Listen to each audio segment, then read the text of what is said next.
It was raining that night. Not the kind of gentle rain that lulls you to sleep, but the kind that hammers against the windows like it is trying to warn you. I remember staring at his coat hanging in the hallway, the black wool one he had forgotten to wear all winter. I told myself I was just tidying up, just being a good wife. But when my fingers brushed against the crumpled paper in his pocket, I knew. The receipt was dated 2 days earlier. A hotel downtown, room 214, paid in cash. My hands did not shake, my breath did not catch. I just stood there frozen as the numbers blurred in front of me. 2 drinks at the bar, 8:47 p.m.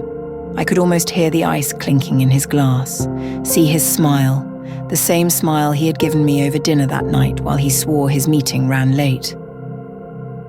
I wish I could say that was the first lie, but it was not.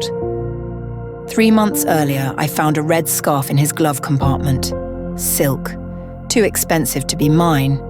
He laughed it off. Must have been my sister's, he said. His sister lives in Barcelona.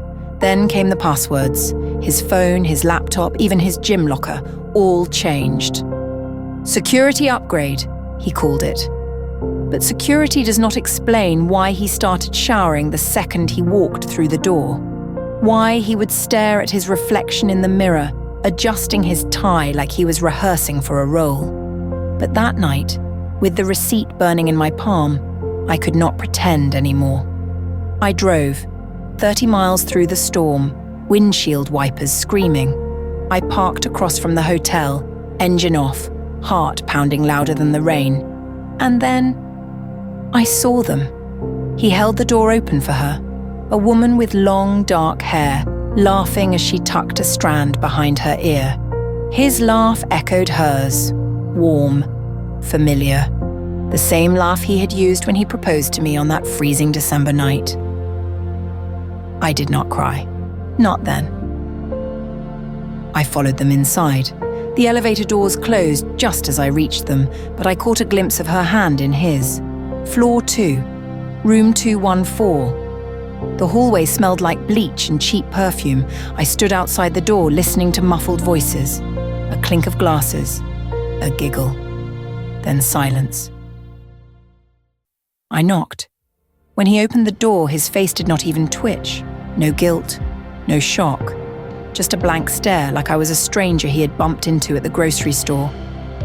"It is not what you think," he said. But I knew, because I had heard those exact words before. 6 years ago, when he lied about his mother's funeral. He did not beg, did not explain, just handed me a manila envelope from the hotel safe.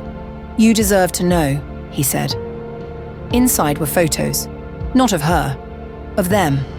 A little boy, bright blue eyes, curly hair, a birthday cake with 3 candles. "His name is Lucas," he said. I left the envelope on the bed, walked out, drove until the rain turned to snow. People ask me why I stayed as long as I did. They do not understand. Love does not vanish like a blown-out candle. It lingers. It rots. Sometimes I wonder about her, the woman with the dark hair. Does she lie awake too, staring at the ceiling, wondering how many others there were? Or does she still believe his promises? Because that is the thing about double lives. There is always another door, another secret, another you. But that night, I stopped knocking.